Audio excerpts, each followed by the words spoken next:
안녕하세요. 매일 성경으로 말씀을 만나는 시간 5분 메시지의 북악하늘교회 임명진 목사입니다. 반갑습니다. 2월은 28일 혹은 29일까지 있죠. 올해는 28일까지 있습니다. 다른 달과 비교할 때 하루에서 사흘 정도 짧습니다. 얼마나 그게 감사한지 모르겠습니다. 특별히 봄을 기다리는 마음이 무척 간절한데 날짜마저 긴다면 무척 속상했을 것 같습니다. 오늘 갑자기 날씨가 추워졌는데요. 건강 조심해야 되겠습니다. 저 역시 급격한 기온차로 인해 비염 증세가 좀 더 심해진 것 같습니다. 오늘 함께 묵상할 말씀은요. 시편 45편 1절부터 17절까지의 말씀입니다. 왕의 결혼식에 대해서 함께 생각해 보겠습니다. 먼저 본문 말씀 제가 읽어봅니다. 내 마음이 좋은 말로 왕을 위하여 지은 것을 말하리니 내 혀는 글솜씨가 뛰어난 서기관의 붓끝과 같도다. 왕은 사람들보다 아름다워 은혜를 입술에 머금으니 그러므로 하나님이 왕에게 영원히 복을 주시도다. 용사여 칼을 허리에 차고 왕의 영화와 위엄을 입으소서. 왕은 진리와 온유와 공의를 위하여 왕의 위엄을 세우시고 병거에 오르소서. 왕의 오른손이 왕에게 놀라운 일을 가르치리이다. 왕의 화살은 날카로워 왕의 원수의 염통을 뚫으니 만민이 왕의 앞에 엎드러지는도다. 하나님이여 주의 보좌는 영원하며 주의 나라의 규는 공평한 규이니이다. 왕은 정의를 사랑하고 악을 미워하시니 그러므로 하나님 곧 왕의 하나님이 즐거움의 기름을 왕에게 부어 왕의 동료보다 뛰어나게 하셨나이다. 왕의 모든 옷은 모략과 침향과 육개의 향기가 있으며 상하궁에서 나오는 현악은 왕을 즐겁게 하도다. 왕이 가까이 하는 여인들 중에는 왕들의 딸이 있으며 왕후는 오빌의 금으로 꾸미고 왕의 오른쪽에 서도다.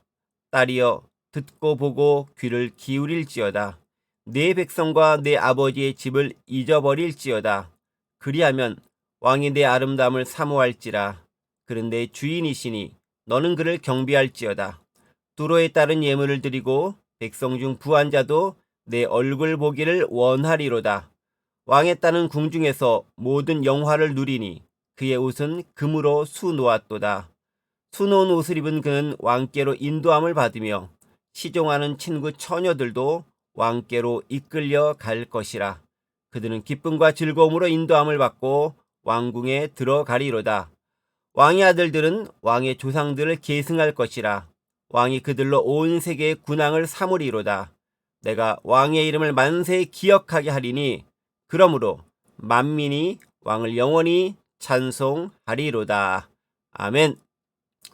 오늘부터는 시편 말씀으로 묵상이 진행됩니다. 오늘 본문이 시편 45편부터 시작해서 62편까지 우리 매일 성경에서는 진행이 될 것 같습니다. 시를 통해 말씀하신 하나님의 음성을 듣는 시간이 되겠죠. 시는 그날 기본적으로 문학 장르상 복음서와는 다릅니다.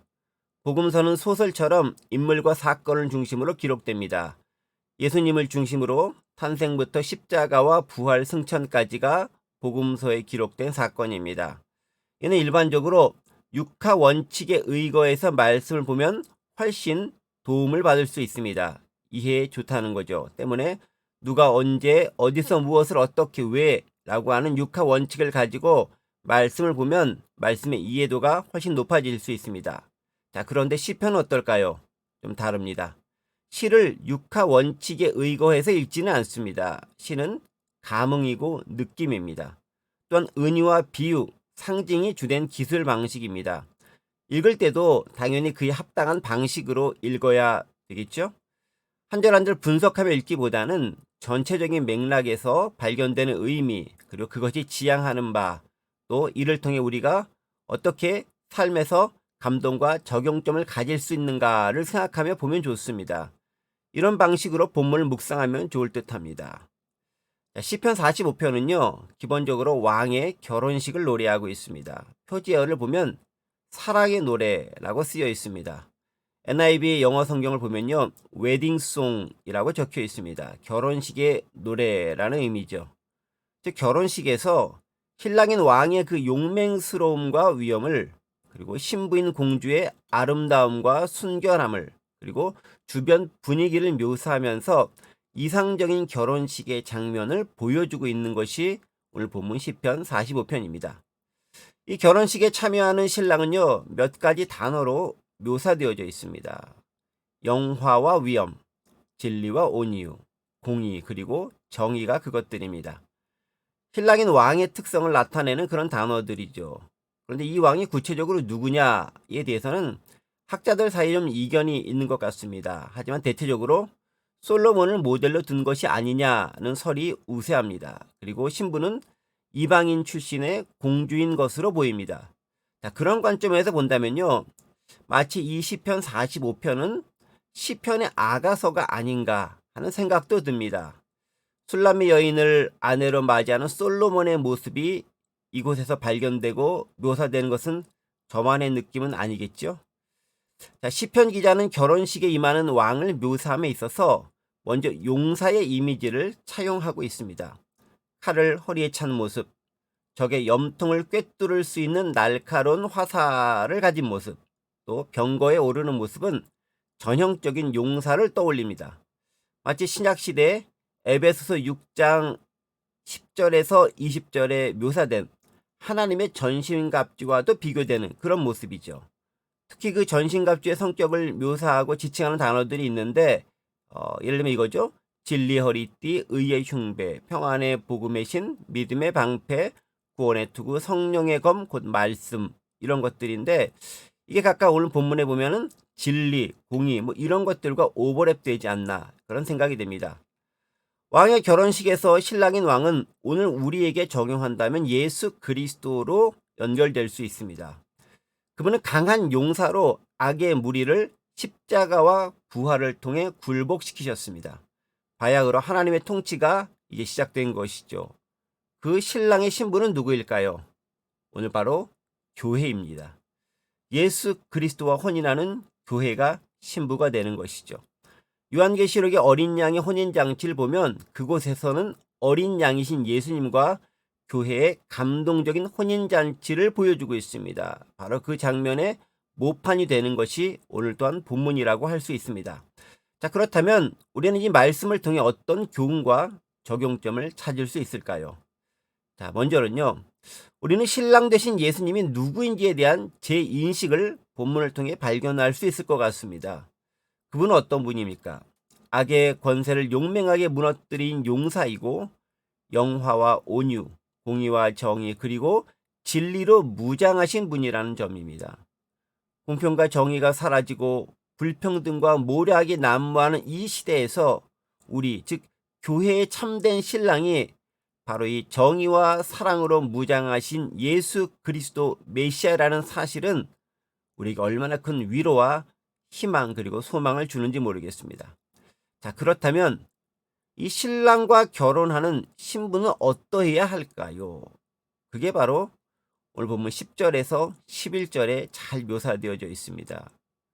딸이여, 듣고 보고 귀를 기울일지어다. 내 백성과 내 아버지의 집을 잊어버릴지어다. 그리하면 왕이 내 아름다움을 사모하실지라. 그는 내 주인이시니 너는 그를 경배할지어다. 그렇습니다. 신부가 할 일은 뭔가요? 예전에 그가 속했던 세계를 잊고 새롭게 맞이한 신랑의 세계에 합당한 그의 적합한 삶을 살아가는 겁니다. 신부는 예전에 누구였냐면은 타국, 즉 이방인이었습니다. 그 이방 세계에 따른 법이 있고 질서가 있겠고 그에 합당한 삶을 살았겠지요.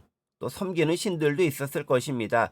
그 방식과 패턴이 있었을 것입니다. 그러나 결혼하는 순간 그 모든 것들을 떠나 그 모든 것들을 버리고 그 모든 것을 잊고 신랑의 세계로 편입해야 하는 것이죠.